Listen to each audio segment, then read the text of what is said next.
سجدے سے جو پھرا شیطان مردود ہو گیا، اللہ میرے سجدوں کو تو شیطان سے بچا لے۔ پیارے اسلامی بھائیوں اور مدنی چینل کے ناظرین، شیطان پیدا کیوں کیا گیا؟ اس شیطان نے ناکوں چنے چبوا ڈالے، نمازیں پڑھنے نہیں دیتا، روزے رکھنے نہیں دیتا، اللہ کی عبادت میں ہمارا دل نہیں لگنے دیتا۔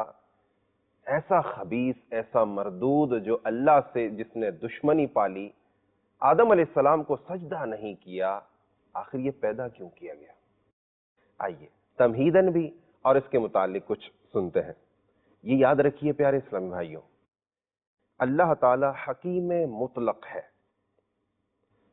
کہتے ہیں فعل الحکیم لا یخلو عن الحکمہ، کہ حکیم کا کوئی کام خالی از حکمت نہیں ہوتا۔ اللہ تعالیٰ نے جو کچھ بھی پیدا فرمایا ہے مبنی بر حکمت ہے۔ کسی چیز کو بھی دیکھیے تو یوں کہیے ربنا ما خلقت ھذا باطلا، یعنی اے رب ہمارے، تو نے اسے بیکار نہیں بنایا۔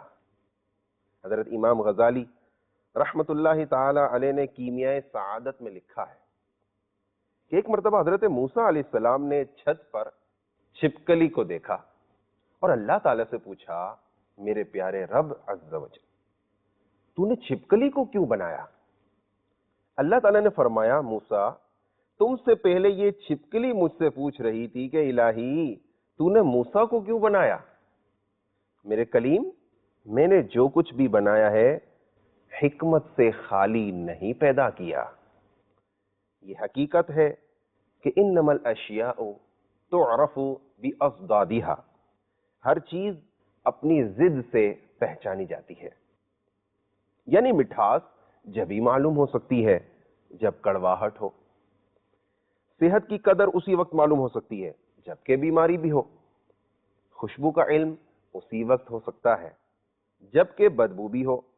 ایک پہلوان اپنی طاقت و ہمت کا مظاہرہ اسی وقت کر سکتا ہے جبکہ اس کے مقابلے میں کوئی اور پہلوان بھی ہو۔ اگر مقابلے میں کوئی پہلوان ہی نہ ہو تو یہ گرائے گا کسے؟ اور گرائے گا کسی کو نہیں تو پہلوان کہلائے گا کیسے؟ اس لیے ضروری ہے کہ پہلوان سے ٹکر لینے والا بھی کوئی ہو، ٹکرانے والے کی وجہ سے پہلوان کے کمالات کا اظہار ہو سکے گا۔ حضرت موسیٰ علیہ السلام کے معجزات تو آپ پڑھتے سنتے آتے ہی ہوں گے۔ آپ علیہ السلام کے عصا مبارک کا سانپ بن جانا اور فرعون کے ہزاروں جادوگروں کے بنائے ہوئے سانپوں کو ایک بار ہی نگل جانا اور آپ کے دست مبارک کا چمک اٹھنا وغیرہ، ان معجزات و کمالات کا ظہور کس کی وجہ سے ہوا؟ فرعون کی وجہ سے ہوا۔ فرعون اگر نہ ہوتا تو ان معجزات کا ظہور بھی نہ ہوتا، یعنی ان معجزات کی ضرورت ہی نہ پڑتی۔ ان معجزات اور موسیٰ علیہ السلام کے کمالات کے اظہار کے لیے ایک منکر کا وجود ضروری، جو موسیٰ علیہ السلام کی مخالفت کرتا اور حضرت موسیٰ علیہ السلام کے کمالات کا اظہار ہوتا۔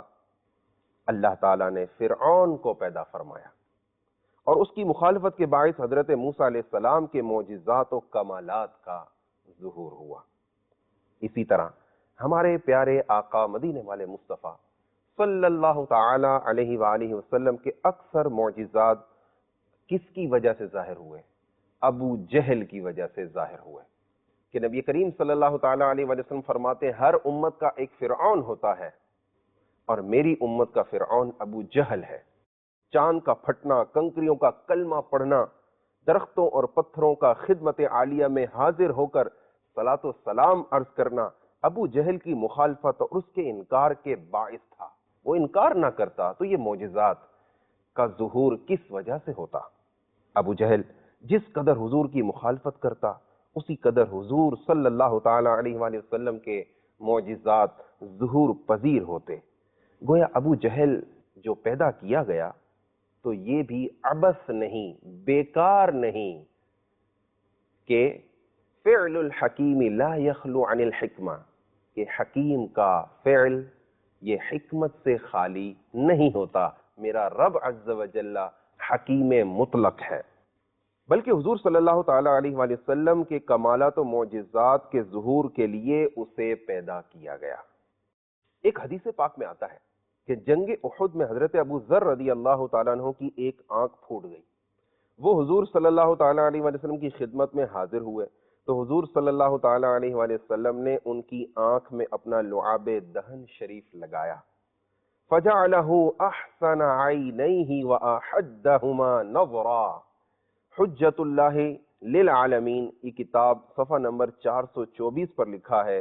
تو ان کی آنکھ کو پہلی آنکھ سے زیادہ خوبصورت اور روشن کر دیا. یہ حدیث سن کر انکار کرنے والوں نے حدیث کا انکار کیا تو علماء کرام نے کتابیں چھانی تو مزید معجزات اور برکات کی احادیث ظاہر ہوئیں. اگر انکار کرنے والے حدیث کا انکار ہی نہ کریں تو مزید اس احادیث مبارکہ کا استنباط اور استخراج کی ہوتا. ابو ذر رضی اللہ تعالیٰ عنہ کی آنکھ اگر نہ پھوٹتی تو سرکار صلی اللہ تعالیٰ علیہ وسلم کا یہ معجزہ یعنی لعاب دہن لگا کر ان کی آنکھوں کو پہلے سے بھی زیادہ روشن کر دینا یہ کیسے ہوتا. تو پتہ چلا کہ اشیاء اپنی ضد سے پہچانی جاتی ہے. اس تمہید کے بعد سنیے کہ فرعون کو حضرت موسیٰ علیہ السلام کی مخالفت کے لیے پیدا کیا گیا. نمرود کو حضرت ابراہیم علیہ السلام کی مخالفت کے لیے اور ابو جہل کو حضور صلی اللہ تعالی علیہ وآلہ وسلم کی مخالفت کے لیے پیدا کیا گیا. اور شیطان کو اللہ تعالی نے اپنی مخالفت کے لیے پیدا کیا. یہی وجہ ہے کہ حضور صلی اللہ تعالی علیہ وآلہ وسلم اس عالم سے تشریف لے گئے تو ابو جہل بھی نہ رہا. حضرت ابراہیم علیہ السلام تشریف لے گئے تو نمرود بھی گیا. حضرت موسیٰ علیہ السلام تشریف لے گئے تو فرعون بھی چل دیا. حضرت امام حسین رضی اللہ تعالی عنہ تشریف لے گئے تو یزید بھی غرق ہو گیا. لیکن اللہ تعالی ابھی تک ہے، ہمیشہ رہے، مگر شیطان ابھی تک موجود ہے. اللہ تعالی یاد رکھیے ازلی ہے، ابدی ہے، اس کی نہ ابتدا ہے نہ انتہا. اس نے اپنا مخالف بھی پیدا فرمایا تو دیگر تمام منکرین سے اسے زیادہ عمر دی اور انک من المنظرین فرما کر اسے ڈھیل دے دی اور اختیارات بھی بڑے وسیع دے دیے تاکہ وہ اپنا زور لگا کر دیکھ لے اللہ کے جو بندے ہیں وہ اسی کے ہو کر رہیں، کبھی شیطان کے نہ بنیں گے. شیطان نے عمر دراز اور اختیارات وسیعہ پا کر اللہ کے مقابلے میں باقاعدہ ایک محاذ کھول لیا اور اپنا گروہ تیار کرنے کے لیے کوشش کرنے لگا. چنانچہ شیطان کی اس کوشش سے جو بد نصیب افراد تھے اس کے داؤ میں پھنستے چلے گئے اور ابتدا سے لے کر آج تک دو گروہ نظر آنے لگے، نیکی کرنے والے اور برائی کرنے والے. پیارے پیارے اسلامی بھائیوں، شیطان جو بارگاہ الہی سے مردود ٹھہرایا گیا، راندائے بارگاہ الہی ہو گیا، رجیم کہہ کر اس کو ہر مسلمان پکارتا ہے. اعوذ باللہ من الشیطان الرجیم کئی مرتبہ روزانہ پڑھا جاتا ہے.